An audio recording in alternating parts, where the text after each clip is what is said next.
ہمارا اسلام کیا کہتا ہے کہ رات کو سو جاؤ. قرآن کے اندر بھی آتا ہے وَجَعَلْنَا اللَّيْلَ لِبَاسًا وَجَعَلْنَا نَوْمَكُمْ سُبَاتًا وَجَعَلْنَا النَّهَارَ مَعَاشًا. اللہ نے رات کو راحت کی چیز بنایا ہے. اللہ رب العزت نے رات کو آرام کی چیز بنایا ہے کہ رات کو سو جاؤ اور دن کو کام کاج کرو.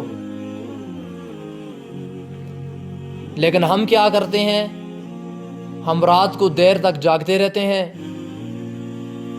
اور دن کو سوئے رہتے ہیں.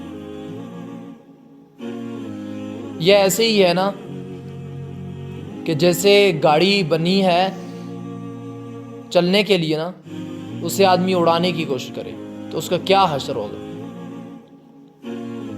کتنا بھیانک اس کا حشر ہوگا.